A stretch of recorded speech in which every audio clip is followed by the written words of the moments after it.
Si on élargit encore notre focale ce matin, si on parle de l'ensemble des indépendants, est-ce que vous avez déjà une idée de la manière dont le tissu de ces millions d'indépendants a évolué pendant la crise sanitaire? Est-ce que vous avez constaté des gens qui ont renoncé, des fermetures de sociétés de micro-entreprises? Selon vous, qu'est-ce qui s'est passé depuis un an? Je dirais que dans les différents baromètres que le SD a pu faire, ou qu'on a pu faire au fil de cette crise, on constate quand même qu'il y a énormément d'optimisme malgré tout chez beaucoup d'entre eux, parce que ça fait partie de notre ADN. Vous avez, quand vous mettez en avant, vous construisez ce type d'outil de travail-là, c'est l'outil d'une vie pour beaucoup d'entre eux.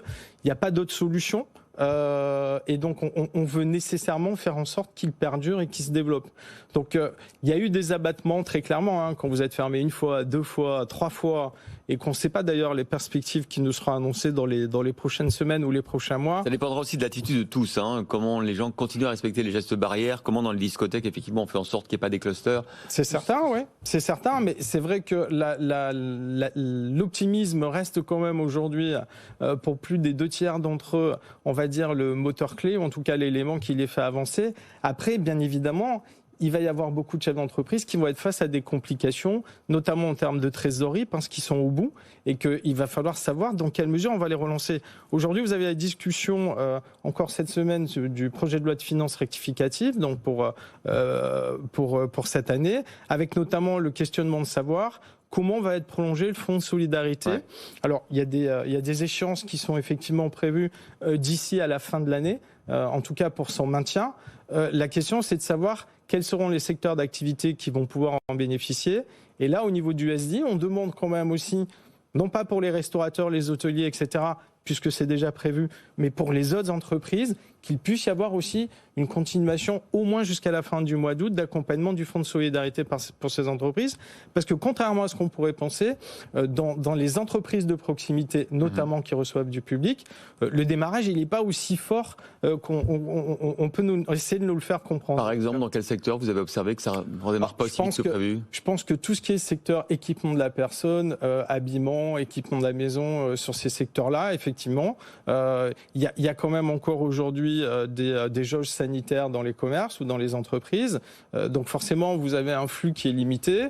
Et surtout, ce qu'il faut savoir, c'est que depuis le début de l'année, ces entreprises-là sont en perte constante de moins 20 à moins 30%. Donc il va falloir les récupérer, ces pertes. Ce qu'il faudra surveiller aussi, c'est le comportement des consommateurs. Est-ce qu'il y a eu un changement des comportements pendant un an où on a été moins en magasin, on s'est moins habillé, on a vidé les placards, on a reçu des choses qu'on mettait plus et qui étaient tout à fait de bon usage. C'est une vraie question sur l'économie. C'est vrai. Et c'est vrai que là-dessus, je peux pas vous donner de réponse précise parce que ça reste aussi une inquiétude. Factuellement, effectivement, les gens ont moins consommé ou ont développé leurs achats, notamment dématérialisés avec Amazon pour ne pas les citer. Mais ce que je veux dire par là, effectivement, on ne sait pas quelle sera l'attitude ou les comportements des consommateurs dans les prochaines semaines. C'est une inquiétude. Ouais. Encore une question sur les indépendants. En plus, il y a un ministre, Alain Griset, qui normalement est censé bien s'en occuper.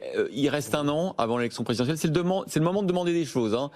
S'il y avait une mesure que vous attendez encore sur les indépendants, sur leur statut, ça serait laquelle ?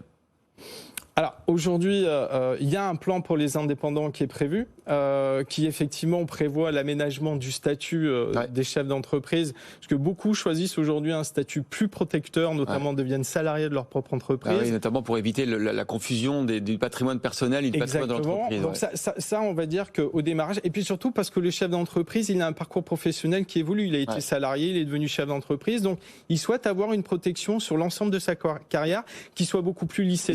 On y va avec ce projet? Alors, on a été effectivement questionné par le gouvernement et par Alain Griset notamment sur ce sujet-là. On a fait des propositions très précises dans ce sens, qui vont vers ce sens-là, justement, à la fois la protection du patrimoine privé du chef d'entreprise et surtout faire en sorte qu'il ne soit pas systématiquement engagé dans le cadre de l'investissement, parce que généralement c'est ce que les banques demandent. Oui, des cautions personnelles. Et le deuxième élément, effectivement, c'est d'apporter beaucoup plus de protection au niveau des dirigeants dans le cadre effectivement d'une couverture sociale bien meilleure.